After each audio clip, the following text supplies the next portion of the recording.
사람은 늙어가며 두 번의 외로움을 겪는다고 합니다. 한 번은 몸이 약해질 때, 또 한 번은 마음이 굳어질 때입니다. 몸이 아프면 병원에 가지만 굳은 마음은 어디에도 데려갈 곳이 없습니다. 그래서 사람들은 모른 척 버팁니다. 그게 더 강한 일이라 믿으며. 하지만 노년의 불행은 큰 사건에서 오지 않습니다. 작은 습관, 보이지 않는 생각 하나가 조용히 우리를 무너뜨립니다. 하루 중 가장 먼저 떠오르는 생각이 오늘 뭐 하지? 가 아니라 왜 이렇게 허전하지? 라면 이미 그 첫 번째 습관이 시작된 겁니다. 비교하는 습관. 남의 자식은 성공했다는데 나는 아직도 자식 눈치 보며 산다. 옆집은 매일 부부가 나란히 산책하던데 우리 집은 말 한마디 건네기 어렵다. 이런 생각이 쌓이면 삶의 온기가 서서히 빠져나갑니다. 행복은 언제나 내 몫을 찾아오는 법인데 비교는 그 문을 잠급니다. 다른 이의 인생은 그저 그들의 계절일 뿐. 내 계절은 나만의 빛깔로 살아야 합니다. 두 번째 습관은 자기 탓하기. 나이 들수록 괜히 그랬지. 내가 못나서 그렇지 하는 말이 입버릇처럼 나옵니다. 하지만 그 말은 마음의 칼입니다. 누군가에게 사과하듯 자신을 찌르는 일. 한 번만 바꿔보세요. 그땐 그럴 수 있었지. 이 한마디로 묵은 후회가 절반은 녹습니다. 세 번째 습관은 말 줄이기. 이 나이에 무슨 얘기해도 누가 들어주겠어. 그 말이 입가에 맴도는 순간 당신의 세상은 조금 더 좁아집니다. 말은 호흡입니다. 사람은 말로 마음을 정리하고 말로 외로움을 덜어냅니다. 하루에 한 번 누군가에게 진심을 건네는 것, 그게 오래 사는 비결입니다. 이 세 가지 습관, 비교, 자기 탓, 침묵. 이 셋만 멈춰도 노년의 절반은 이미 평화로워집니다. 나이 들수록 무서운 건 병이 아니라 마음이 다치는 일입니다. 다친 마음은 얼굴에 나타나고 표정은 결국 하루를 결정짓습니다. 네 번째 습관은 불평의 말버릇입니다. 요즘 세상은 왜 이래? 젊은 사람들은 버릇이 없어. 나락골이 말이 아니야. 이런 말들은 처음엔 속을 시원하게 해주지만 곧 자기 마음을 탁하게 만듭니다. 불평은 공기를 가라앉히고 듣는 사람뿐 아니라 말하는 사람의 얼굴빛도 무겁게 합니다. 마음은 들판과 같아서 무엇을 심느냐에 따라 향기가 달라집니다. 감사와 불평은 동시에 자랄 수 없습니다. 그래서 오래 행복한 분들은 입버릇처럼 이런 말을 합니다. 그래도 괜찮지. 그 한마디가 하루를 지탱합니다. 다섯 번째 습관은 버티는 체하기입니다. 나는 괜찮아. 나보다 힘든 사람도 많아.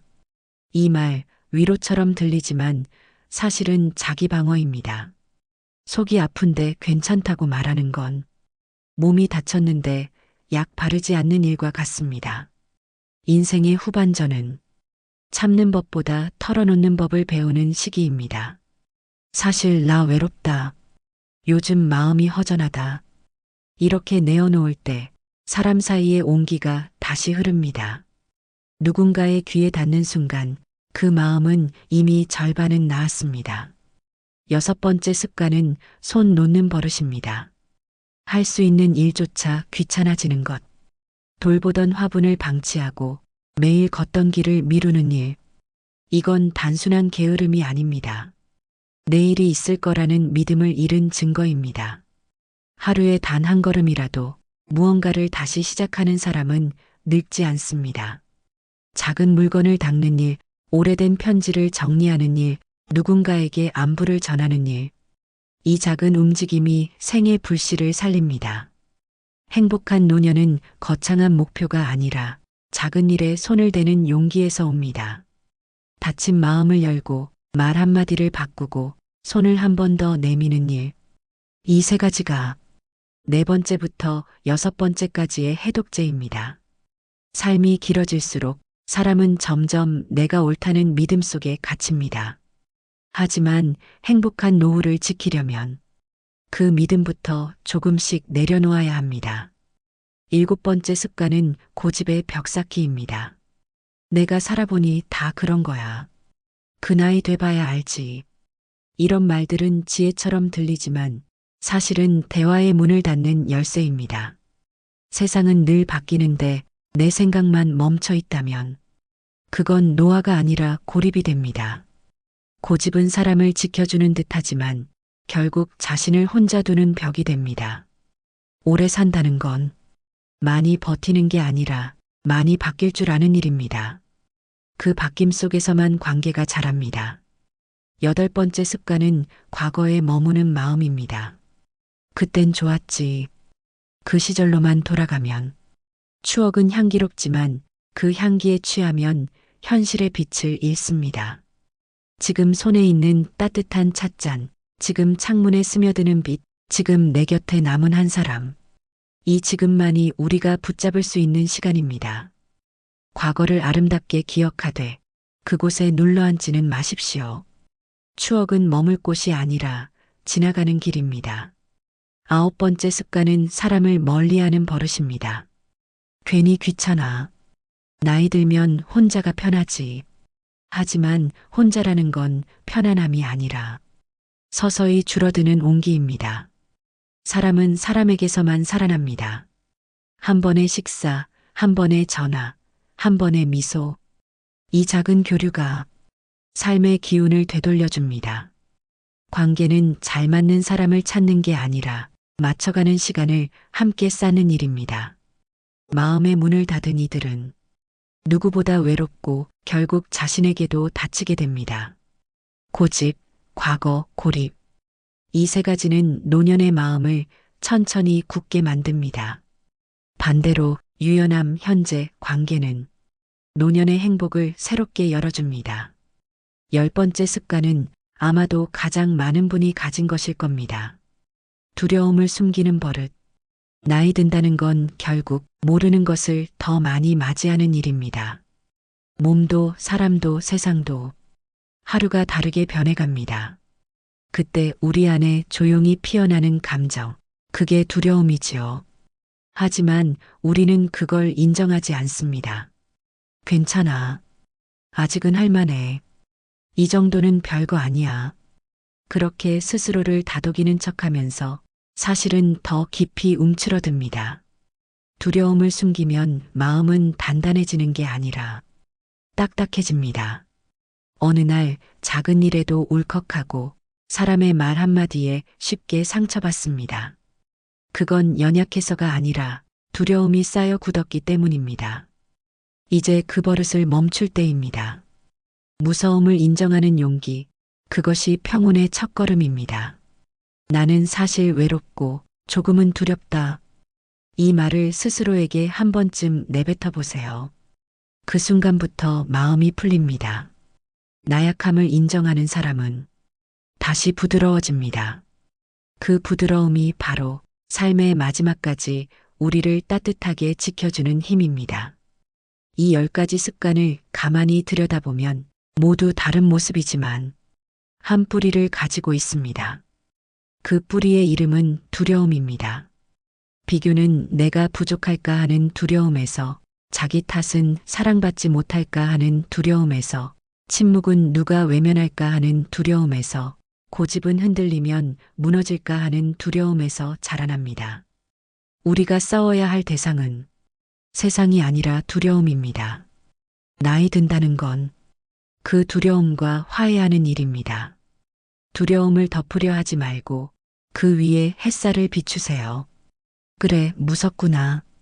이 한마디를 스스로에게 건네는 사람은 그 순간 이미 두려움 밖에 서 있습니다. 이제 이 10가지 습관을 멈춘 뒤 우리에게 남는 것은 무엇일까요? 그것이 바로 다음 흐름의 이야기입니다. 멈춘 자리에서 피어나는 새 삶의 조짐. 습관을 멈추면 처음엔 공허합니다. 마치 오래 들던 라디오가 꺼지고 방 안이 너무 조용해진 듯한 느낌이지요. 비교하지 않으려니 마음이 허전하고 불평을 멈추려니 말이 막힙니다. 고집을 내려놓으려 하니 세상이 낯설게 느껴집니다. 하지만 바로 그 공허함 속에서 삶은 새로이 피어납니다. 습관이 사라진 자리에 비로소 진짜 나가 고개를 듭니다. 비교 대신 호기심이 생기고 불평 대신 감사가 떠오릅니다. 왜 나만이 아니라 이 시간에도 의미가 있겠지. 그런 생각이 조금씩 싹을 틔웁니다.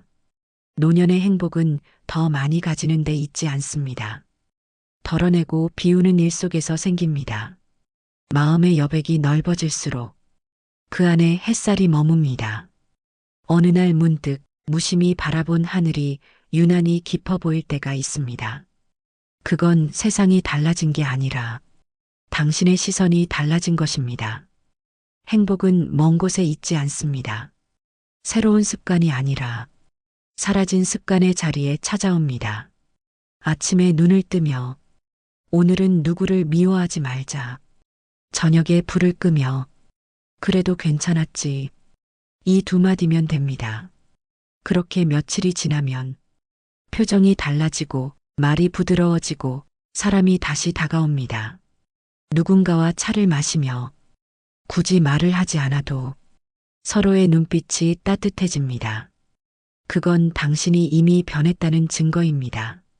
세상은 바뀌지 않아도 내가 달라지면 모든 게 새로워집니다. 이것이 바로 습관을 멈춘 자리에 피어나는 조용한 기적입니다. 그 기적은 누군가의 격려가 아니라 내가 내게 허락한 평화입니다. 그리고 그 평화는 다른 사람에게도 전해집니다.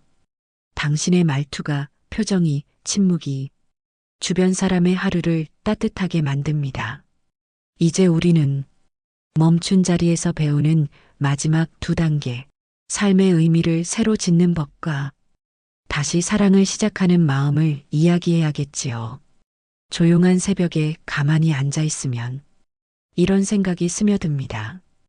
이제 남은 생은 어디로 흘러가야 할까? 그 질문 앞에서 누구도 정답을 가진 사람은 없습니다. 젊은 날엔 나침반이 있었지만 지금은 그 바늘이 멈춘 듯 보입니다. 그러나 어쩌면 이제는 방향이 아니라 깊이가 필요한 때인지도 모릅니다. 젊을 땐 얼마나 멀리 갈 수 있느냐가 중요했지만 노년에는 얼마나 고요히 머물 수 있느냐가 삶의 무게를 정합니다. 모든 습관을 멈추고 난 뒤 우리는 비로소 자신에게 묻습니다. 나는 아직도 누군가를 미워하고 있나? 나는 오늘 하루를 사랑했나? 나는 지금 이 순간 충분히 살아있나? 그 물음에 선뜻 대답이 나오지 않아도 괜찮습니다. 삶이란 본래 정답보다 여운으로 남는 것입니다. 그동안 우리는 세상을 이해하려 애쓰며 살아왔지요. 하지만 이제는 세상이 아니라 나를 이해할 차례입니다. 나의 서운함, 나의 외로움, 그 모든 감정이 결국은 나를 지켜주기 위한 신호였음을 깨닫게 됩니다. 외로워서 사람을 찾고 서운해서 말을 고르고 아파서 마음을 돌보게 됩니다. 이제 그 마음들을 누구의 탓으로 돌리지 않아도 됩니다. 그냥 있는 그대로 바라보면 됩니다. 삶의 후반은 바로 이 바라봄의 시간입니다. 고치려 하지 않고 붙잡으려 하지 않고 그저 들여다보는 시간. 그래서 노년의 지혜란 무언가를 배우는 게 아니라 버려진 마음을 다시 들어올려 보는 일입니다. 지금 당신이 들고 있는 후회, 미련, 두려움, 그 모든 것이 사실은 당신이 여전히 살아있다는 증거입니다. 이쯤 되면 한 가지 질문이 남습니다. 이제 남은 날들로 무엇을 할 것인가? 그 답은 누구도 대신해 줄 수 없습니다. 다만 그 물음이 계속 당신 안에서 울리고 있다면 이미 잘 살고 계신 겁니다. 10가지 습관을 멈추고 그 빈자리를 바라보며 마지막으로 한 걸음만 더 내딛는 시간입니다. 우리가 평생을 살아오며 가장 놓치기 쉬운 것은 내 마음을 다정히 대하는 법입니다. 세상은 언제나 무언가를 더 이루라, 더 가지라 말했지만 정작 중요한 건 나를 덜 괴롭히는 법을 배우는 일이었습니다. 행복한 노년이란 문제가 없는 삶이 아니라 문제 속에서도 미소를 잃지 않는 마음입니다. 그 미소는 억지로 짓는 게 아니라 삶을 이해한 사람이 지을 수 있는 표정이지요. 이제는 자신에게 이렇게 말해보세요. 이만하면 괜찮다. 지금의 나로도 충분하다. 남은 날은 덤처럼 고맙게 살겠다. 그 한마디가 당신 안의 모든 불안과 미련을 녹입니다. 누군가가 당신을 위로해 주길 기다리지 말고 당신이 먼저 스스로를 안아주세요. 이제 더 이상 젊은 날의 속도로 살 필요 없습니다. 조금 느려도 조금 서툴러도 괜찮습니다. 그 느림 속에 비로소 당신의 생이 빛납니다. 창밖에 스미는 바람을 느끼며 이 말을 마음속으로 되뇌어 보세요. 나는 아직 살아있다. 그리고 오늘 행복을 연습한다. 이 문장이 오늘 당신의 기도가 되길 바랍니다. 그 한 문장을 지키며 하루를 산다면 남은 생은 이미 평화의 길 위에 있습니다. 당신의 평온이 누군가의 위로가 되길, 당신의 침묵이 누군가의 쉼이 되길 바랍니다. 이 이야기가 마음에 닿았다면 당신의 하루와 생각을 조용히 나눠주세요. 그 나눔이 또 다른 누군가의 등불이 될 것입니다. 오늘도 고요히 행복하십시오. 노후의 빛나는 지혜였습니다.